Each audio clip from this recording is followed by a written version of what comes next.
Shalom Ouvracha. Aujourd'hui, nous allons parler de la mitzvah du shofar, d'écouter le son du shofar pour une femme. Est-ce qu'elle est obligée d'écouter ou pas? Et si elle a pris l'habitude d'écouter, est-ce qu'elle peut être exemptée de cette mitzvah ou pas? Alors, il faut savoir, la base que nous connaissons, c'est mitzvah, sheazman grama, les mitzvot qui sont dépendantes du temps. Quand c'est une mitzvah positive, les femmes en sont exemptées. Et donc le shofar, il est évident qu'une femme est exemptée d'écouter le shofar. Par contre, si elle veut écouter, elle fait une mitzvah, comme toutes les mitzvot facultatives que l'on peut réaliser. Et elle recevra bien sûr un sachar, un salaire, une récompense sur cette mitzvah facultative qu'elle a réalisée. Et il y a bien sûr une discussion entre le Shulchan Aruch et le Rama, Ashkenaz Sfarad ici, à savoir, est-ce qu'elle peut prononcer la bracha sur une mitzvah facultative qu'elle réalise ou pas? Selon le Shulchan Aruch, une femme sfaradi, d'origine sfarade, qui vient et qui écoute le shofar, elle n'a pas à prononcer de bracha. Une femme ashkenaz, selon le Rama, qui écoute le shofar, elle peut prononcer la bracha. Voilà pour ce qui est de la mitzvah du shofar. Donc les femmes ne sont pas obligées d'écouter le shofar. Par contre, si une femme a pris l'habitude d'écouter le shofar, est-ce qu'elle est obligée? Alors là, il y a le Magen Avraham, dans les halachot de Sfirat HaOmer, qui nous dit que puisque les femmes ont fait l'habitude de réciter le Sfirat HaOmer, le conte du Homer, journalièrement, eh bien elles ont pris l'habitude, ça devient pour elles comme une obligation. De là, on tire une grande idée, que toute chose, toute mitzvah facultative qu'une femme ferait à plusieurs reprises, à partir de 3 fois, cette mitzvah-là devient pour elle comme une obligation.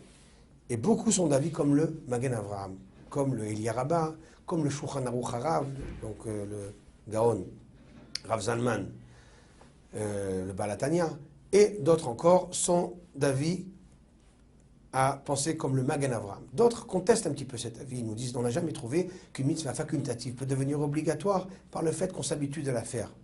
Et donc ils ne sont pas tellement d'accord. Mais le Rav Ovadia Yosef nous dit, puisque le Magen Avraham l'a dit, et d'autres décisionnaires comme le Eliya Rabbah, le Shulchan Aruch Harav et d'autres, on devra certainement, il est bien, Raoui, c'est bien, c'est apte, de venir et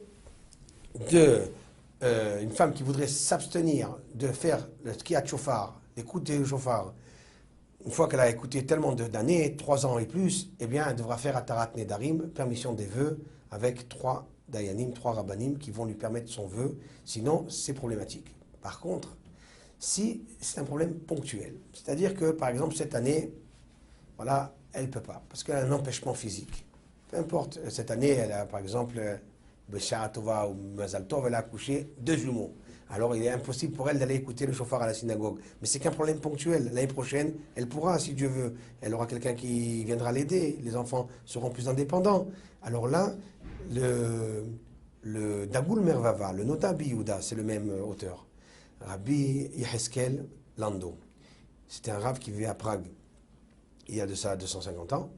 Il nous dit que puisque le problème est un problème ponctuel, c'est-à-dire qu'elle veut ne pas faire la mitzvah parce qu'elle a un problème ponctuel, elle pourra se permettre de ne pas écouter le shofar et c'est pas la peine de faire atarat nedarim, permission des vœux. Elle pourra très bien après reprendre l'année prochaine la mitzvah en question et il n'y a aucun problème. Pourquoi? Parce qu'il y a une raison pourquoi elle n'écoute pas aujourd'hui le shofar. Parce qu'elle est malade, parce qu'elle est fatiguée, parce qu'elle est prise de court. Mais si on veut annuler complètement notre mitzvah, on doit faire atarat nedarim, permission des vœux. Lorsqu'on vient et que ponctuellement on ne peut pas écouter le shofar, on a un empêchement, alors ce n'est pas la peine de faire atarat nedarim pour les femmes.